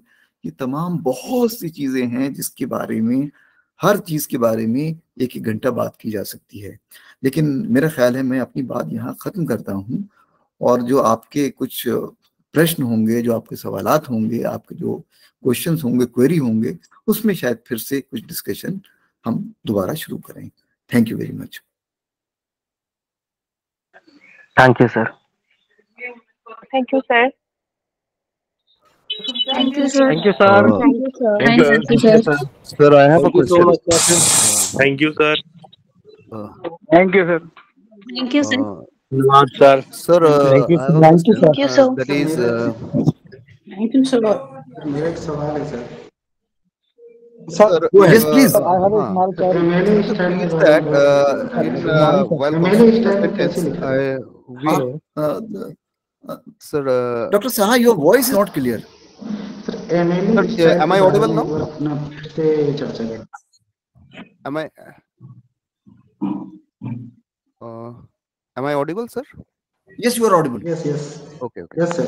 Sir, the question is, I mean, in India, we often say if that person is won't be able to do anything, but that person can't do anything about it. But in foreign movies, we often say we often encountered them saying he can't do nothing about it. I mean, they are using a double negative, which in essence is the same meaning. So that I found a bit confusing. Would you please emphasize on it, sir? That's you raise a very interesting question, Sahab. Double negatives, actually grammar says that don't use double negatives, right? But often speech, especially spoken English, especially you rightly pointed out that in movies and other places, he can't do nothing about it. So they use that, although in terms of grammar, actually you won't see this in writing. But if you are reporting somebody's speech, for example, there is a character and he uses that sentence, that is fine. But otherwise, double negatives actually are not used. But you are absolutely right, because in speaking Hindi or Urdu also, in a mother tongue also, we are often using many expressions which actually are not correct in terms of grammar, but they are used nevertheless. Okay. So if I'm sketching a character, I can use that, but I won't use that in my own writing. Okay. Thank you, sir. See, but of course there are different kind of expressions. Not for nothing he is a good person. Not for nothing he is considered a good writer. That is perfectly fine.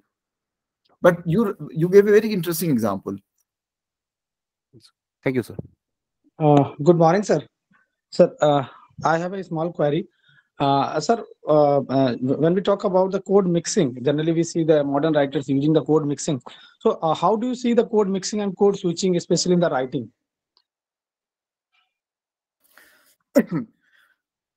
It's a very interesting question, and I'll also actually give you an example which actually came up just a week ago. Just a week ago. Yes. Actual example. My wife, Professor Samir Rafiq, she is a writer, unlike me. I mean, I write criticism or essays, but she writes stories and poems. So she submitted a proposal to one publisher, and the proposal was about many stories of children, stories for children, that is part of children's literature. And the publisher actually came back with an idea. It's a good publisher, came back with an idea that try to include Urdu words in the voice of your characters. Then the stories are written in English, but in between you can include some words or maybe some short sentences where characters speak Urdu or Hindustani, to put it Hindi or Urdu mixed language. So that was publisher's idea. And in fact, all her stories which she submitted, now she is reworking and working on those stories again to just introduce some of those Hindustani words or sentences in a natural manner. So of course, so when you say that code switching and code mixing, we do that, and especially when our second language is different, we often are doing that. At another level also, you see, characters, we in our classrooms also do that sometimes. Often we use that, okay. So it's a perfectly normal situation in any setup where the second language, where English is our second language, to mix codes and to, of course, switch to codes. That means I must simplify for others. हम अंग्रेजी में बात करते करते, जैसे मैं अभी कर रहा था, एक तरह से कोड स्विचिंग, हिंदी बोल रहा हूँ, उर्दू बोल रहा हूँ, हिंदी उर्दू को मैं ज्यादा मिक्स नहीं करता एक्चुअली, हिंदुस्तानी, और फिर अंग्रेजी बोल रहा हूँ, I am talking to you in English and I am also speaking in Hindi. तो ये एक तरह से जो कोड स्विच कर रहे हैं हम इसमें. कोड मिक्सिंग ये है कि मैं बात कर, when you write for the target language speaker, so I think that could be hurdle to understand for them, I guess. अब देखिए, इसका सवाल का जवाब जो है थोड़ा सा, अब आज की डेट में इस सवाल का जवाब थोड़ा सा डिफरेंट है. Okay sir. देखिए, वो ये ट्रांसलेशन स्टडीज का इशू है जो आपने बताया, अंकित साहब बोल रहे हैं ना ये, जी. तो ट्रांसलेशन स्टडीज का जो इशू है, ये आपने बहुत सी चीजें पढ़ी होंगी इंग्लिश में जो फ्रेंच से ट्रांसलेटेड हैं. You must have read many things which are translated from French or from German. And you must have come across many words actually which are retained in German or in French. They are not translated into English. Those words are retained. Sometimes some Latin expressions are also retained. और उसमें हमें थोड़ी सी परेशानी होती है, and we try to learn those words somehow, those Latin words or those French words or those German words. We struggle a bit, but we try to learn those words. और उस case में there is no glossary also. तो अब आज की date में translation studies में एक व्यू ये है कि you don't have to explain each and every word, Hindi और उर्दू वर्ड। अगर हम ट्रांसलेशन के बारे में, अगर हिंदी के बारे में कोई किताब है या उस किताब कोई जो है उसके बारे में है, उर्दू के बारे में और इंग्लिश में लिख रहे हैं, तो हम हर वर्ड को अंग्रेजी में शायद नहीं लिखेंगे, क्योंकि भाई पढ़ने वाले आप हैं, अंग्रेजी में थोड़ी सी मेहनत आप भी कीजिए भाई, थोड़ा सा सीखने की कोशिश कीजिए आप भी जो है। हर चीज आपको प्लेट में रख के हम नहीं देंगे। जैसे आपने हमें फ्रेंच के कुछ वर्ड दे दिए अंग्रेजी किताब में, जर्मन के कुछ वर्ड दे दिए आपने, तो हम सीख रहे हैं, आप भी सीखिए थोड़ी सी। तो ये एक अब आज की डेट में बहुत सी किताबों में this is an establish practice also. Rachel Dwyer हैं, Rachel Dwyer is a very famous film writer, और उनकी किताब का टाइटल है पिक्चर अभी बाकी है। ये this is the title of her book, picture अभी बाकी है। Just 1 minute, let me just show you that book, just give me a second.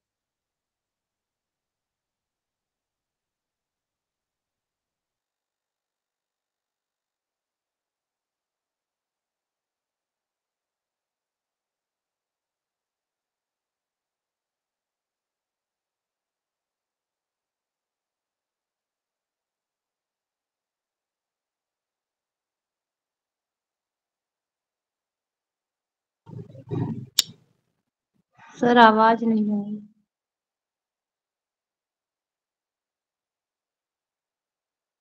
I'm sorry, I could not locate that book quickly, but see, if you see this title, picture abhi baki hai. Picture is an English word.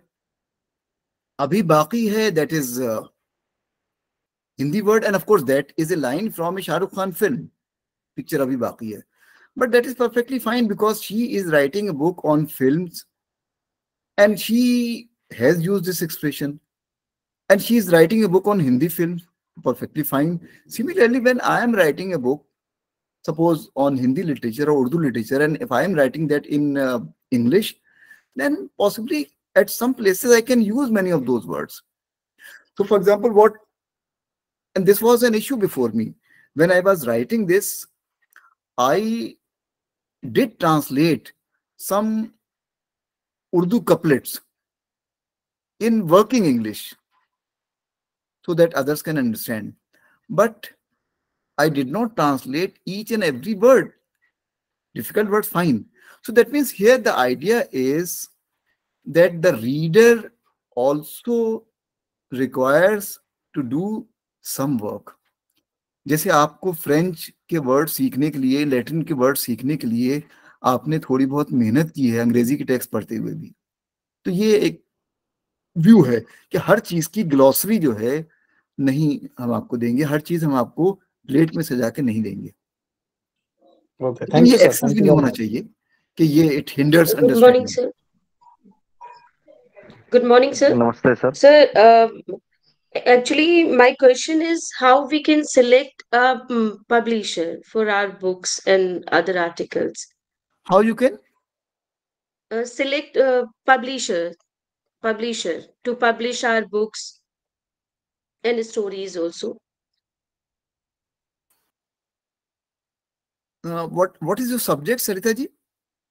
Sir, that is English literature, sir. English literature, okay. But in English literature also there must be some areas of specialization, something that you would like to write on. Sir, or you suppose that if I want to publish my added book on women empowerment, then that time where I'll have to go, sir. Okay. Now mention one very important subject, women empowerment. It's a very important subject. Now you see there are some very big publishers, and those publishers also have some commissioning editors who specialize in some areas. Suppose if you go to the website of Routledge or Cambridge University Press, then you will find that there are names of different editors.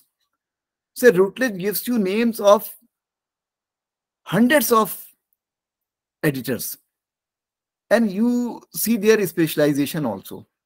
That, for example, there is a published Routledge, Taylor and Francis, their names of many editors. their specializations. So naturally, you will select one or two of those editors, and then you write your proposal. And all big publishing houses have a particular format in which a proposal is written. Usually, they expect you to tell some very important things. One, do you have the draft of at least 3 chapters? Not the final draft, but at least some draft, 3 chapters. Second, who is your audience? Who are you writing this for? That means who are going to be your readers? Third important thing, which other books are there in the market which are similar to the one that you are offering? Another, who do you think will be interested in buying your book? Students, faculty members, or general audience, and so on. And then, what is the summary or titles of your other chapters?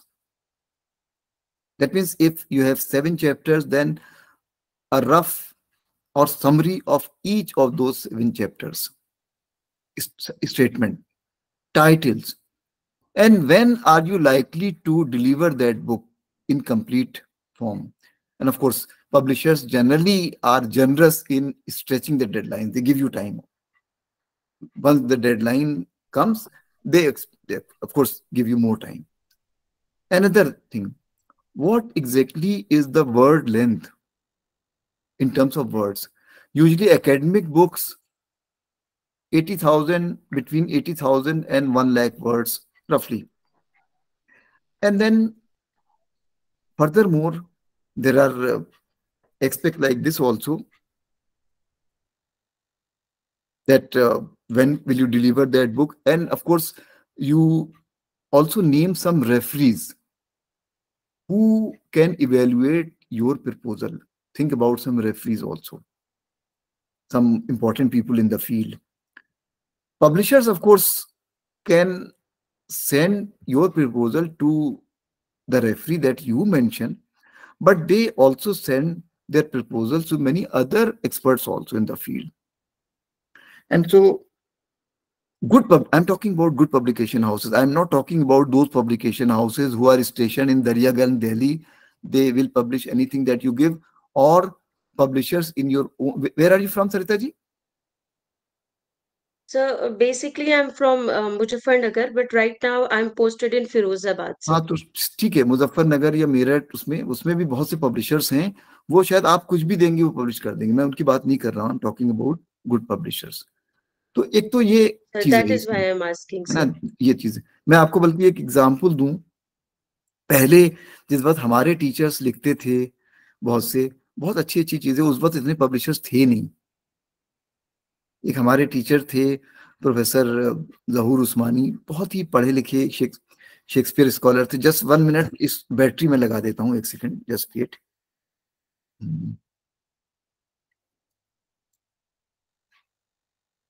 Just 1 minute.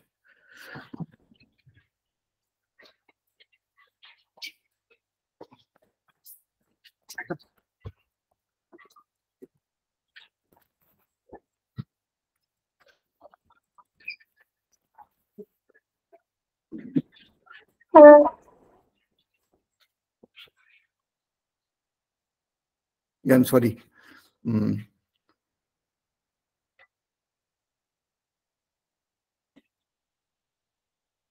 So, जी sir.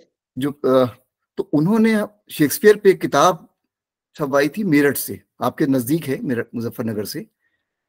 तो उनको बाद में कुछ किताब के अंदर कुछ प्रॉब्लम नजर आई कि कुछ सेंटेंसेस वाला कुछ ऐसे थे. तो खैर पब्लिशर के पास गया अलीगढ़ से मेरठ, बोले देखिए इसको ठीक करना है जरा सा कुछ. तो पब्लिशर ने कहा कि अरे डॉक्टर साहब, इसको आपके अलावा कौन पढ़ रहा है? हम कर देते हैं, चलिए इसको ठीक, लेकिन आपके अलावा इसको कौन पढ़ रहा है? तो अब यहाँ पर देखिए वो फनी चीज है कि उनका भाई कि डॉक्टर साहब इस किताब को अब यहाँ पर उसने सिर्फ प्रिंट करके दे दी, वो कोई इसका प्रमोशन नहीं कर रहा है पब्लिशर. तो जो अच्छे पब्लिशर्स हैं they also promote your book, the one I mention. अब आपको क्यों अक्सर ऐसा लगता है कि जब आप कोई देखते हैं आपके पास बहुत सी किताबों के पीडीएफ आने लगते हैं, तो देखिए जब आपके पास पीडीएफ आ रहा है किसी रोटलेज की किताब का, तो उसके हार्ड कॉपीज को उन्होंने ऑलरेडी दुनिया की बहुत सी लाइब्रेरीज में पहुंचा दी, और जब पीडीएफ आपके पास आ रहा है तो दुनिया कितनी बड़ी है, कितने लोगों के पास चला जाता है उसका। तो एक तरह से बहुत से लोग उसको आपकी किताब को कोट करेंगे, साइट करेंगे।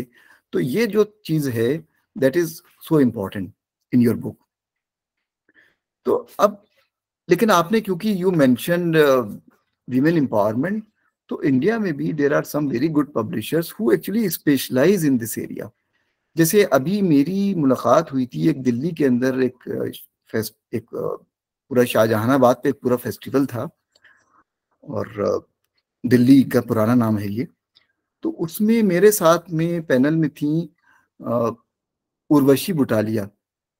उर्वशी बुटालिया बहुत मशहूर फेमिनिस्ट राइटर हैं, आप उनका नाम गूगल कीजिएगा, उर्वशी बुटालिया।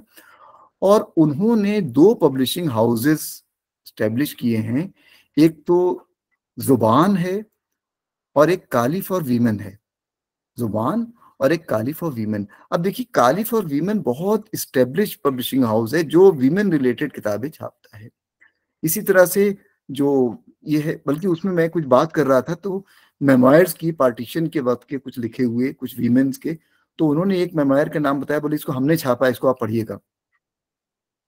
तो क्योंकि आपकी किताब का जो सब्जेक्ट है, आप अपना पब्लिशर उसके ही हिसाब से चुनिए, उसी हिसाब से एडिटर चुनिए, तो वो that publisher can actually publish your things. Otherwise, if you send your proposal to a publisher who is not interested in that subject, तो जाहिर है they will not take interest. Translations हैं, जैसे all publishers do not publish translations, some do.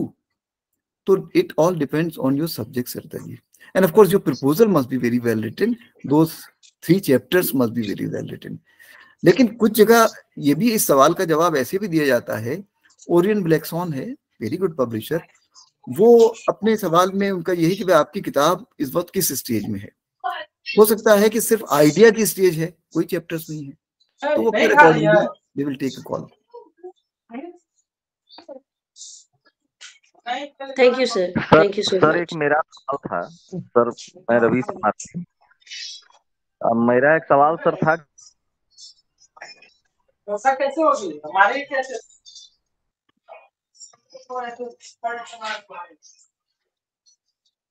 जब हम जी मैं सुन रहा हूँ, पैराग्राफ के आपकी नीचे आवाज नहीं आ देते रही है। चले सर। जी सर मेरा यह कहना था कि जब हम कोई रिसर्च पेपर लिखते हैं या कोई किताब लिखते हैं तो हम उसका रेफरेंस आखिरी में दें।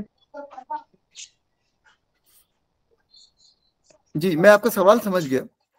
देखिए इसमें डॉक्यूमेंटेशन के बहुत अलग अलग स्टाइल्स हैं, के अंत में दें या रिसर्च पेपर। जी मैं आपकी बात समझ गया। इसके बहुत अलग अलग जी स्टाइल्स इसमें हैं, आप जानते हैं इसमें। जैसे एक तो बेसिकली फुटनोट होता है। फुटनोट ये हुआ कि यानी कि उसी पेज पर नीचे, फुट का मतलब होता है पैर, जी उसी जी पेज पर नीचे होता है। एक तो तरीका ये है। फिर फुटनोट के अलावा फिर एक स्टाइल उसके अंदर ये भी होता है कि जो आपने जितने रेफरेंसेस हैं उसमें आपने नंबर उनको किया है 1 2 3 से लेके 35 तक अपने टेक्स्ट में, और वो कंप्यूटर दिखा देता है 1 या 2 और आखिर में नंबर करते हैं। एक रेफरेंस का स्टाइल फिर ये होता है कि जो आपने उसमें टेक्स्ट के अंदर कम इंफॉर्मेशन दी, यानी किताब और उसका टाइटल या किताब और पेज नंबर जो आपने उसको साइट किया है, और एंड में अल्फाबेटिकल ऑर्डर में आप सारे रेफरेंसेस देते हैं। तो ये सारी चीजें भी एक चीज ये है कि थोड़ी सी सीखनी पड़ती हैं। और इसमें सबसे अहम चीज ये है कि जो जर्नल जिसके लिए आप लिख रहे हैं या जो पब्लिशर जिसके लिए आप लिख रहे हैं, उन्होंने आपको कौन सा स्टाइल फॉलो करने के लिए कहा है। अगर उन्होंने आपको ये स्वतंत्रता दी है कि आप कोई भी स्टाइल फॉलो कर सकते हैं, तो फिर आप इसमें से कोई भी एक स्टाइल फॉलो करके उसको पूरा यूनिफॉर्मली उसी को फॉलो करें। तो इसमें अलग अलग स्टाइल्स हैं। जैसे मैं आपको बताऊं, मुझे अलग अलग जैसे चीजों के लिए अगर लिखना है तो मैं ये देखता हूं कि भाई पब्लिशर मुझसे क्या एक्सपेक्ट कर रहा है। तो स्टाइल तो उसमें बहुत सी हैं, और वो सारे स्टाइल, आपका सब्जेक्ट क्या है? हिंदी साहित्य है सर, हिंदी साहित्य। देखिए इसमें सारे डॉक्यूमेंटेशन स्टाइल यहाँ पर, चाहे हिंदी हो या उर्दू हो, आए अंग्रेजी से हैं इसमें। तो उसमें जो बेसिकली जो आप उसमें किताबों का जो स्टाइल देते हैं, तो उसमें से कोई भी सीख लीजिए एक जो है, लेकिन जर्नल जो बताता है वही करेंगे आप फिर उसमें, क्योंकि हर जर्नल का, हर पब्लिकेशन हाउस का अपना एक हाउस स्टाइल होता है, वो उसको कहते हैं, आप उसको फॉलो कीजिए। अच्छा, फिर इसमें हाउस स्टाइल में सिर्फ यही चीज शामिल नहीं है कि किताबों के रेफरेंस कैसे आपने दिए। मैंने अभी शुरू में जैसे बात की थी कि मैं पेज नंबर के लिए इतना परेशान था उसमें, फिर कल मैंने उस किताब को ऑर्डर किया क्योंकि मेरे पास और कोई तरीका नहीं था पेज नंबर जानने का। जी सर। जी, तो अब हमारी बातचीत मेरे ख्याल से उसका इख्तिताम हो रहा है। We are ending our conversation. It was lovely talking to you. I always love to interact with you and very enjoyable experience, and as I said that we can talk about writing the whole day actually. तो और इसमें से आप लोगों में से जिनको English के हैं या सब्जेक्ट के हैं, थ्योरी में दिलचस्पी है, लिटरेरी थ्योरी में, तो मेरा यूट्यूब पर मेरे बहुत से लेक्चर्स हैं इस नाम से, reading literature and theory with professor Mohammad Asim Siddiqui. तो उसमें बहुत सी चीजों पे लेक्चर्स हैं यूट्यूब पे, तो आप सुनेंगे तो आपसे जो बातचीत हो रही उसी तरह से बातचीत आप सुन सकते हैं। यानी कि जो Sir, can we have your phone number please or email address? Email address देखिए, आपको सिर्फ देखेंगे siddiqiasim.emu@gmail.com है ये। इसमें मैं आपको चैट बॉक्स में मैं लिख देता हूं मैं इसमें, तो आपको आसानी हो जाएगी।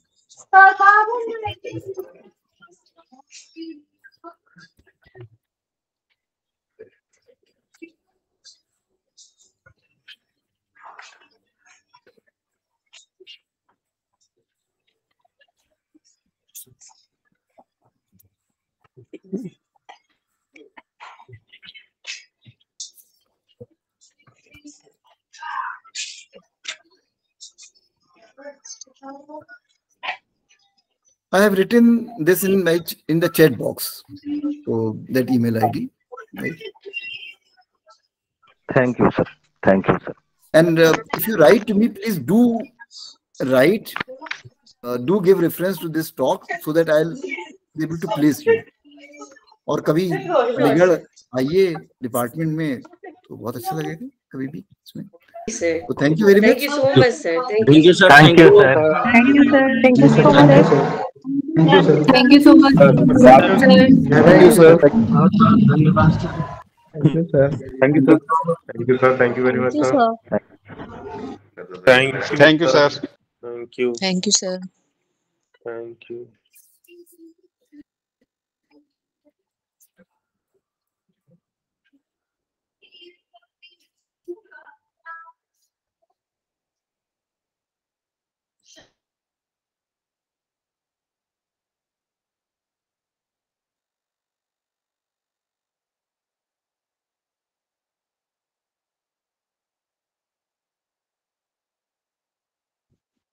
Thank you, sir.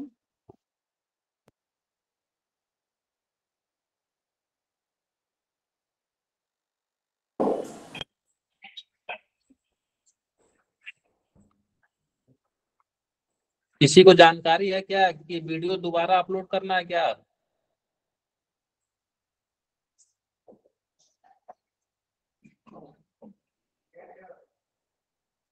Teacher presentation और सेमिनार प्रेजेंटेशन का वीडियो दोबारा अपलोड करना है, किसी को जानकारी है इस संबंध में? क्लासरूम में जाके देख लीजिए सर, अगर प्ले हो रहा है तो नहीं अपलोड करना है। प्ले हो रहा है क्या आपका वीडियो? नहीं, प्ले नहीं हो रहा है। हाँ तो सर फिर से अननोन फाइल दिखा रहा होगा। हाँ, एरर करके कुछ दिखा रहा है। हाँ ठीक सर, तो उसको अनसबमिट कर दीजिए। अनसबमिट करने के बाद फिर से रीसबमिट कर दीजिए, हो जाएगा। ठीक सर, थैंक यू सर। ठीक है, अब कोई टाइम लिमिट भी नहीं है, सब टाइम लिमिट हटा दिए हैं। No due date. धन्यवाद।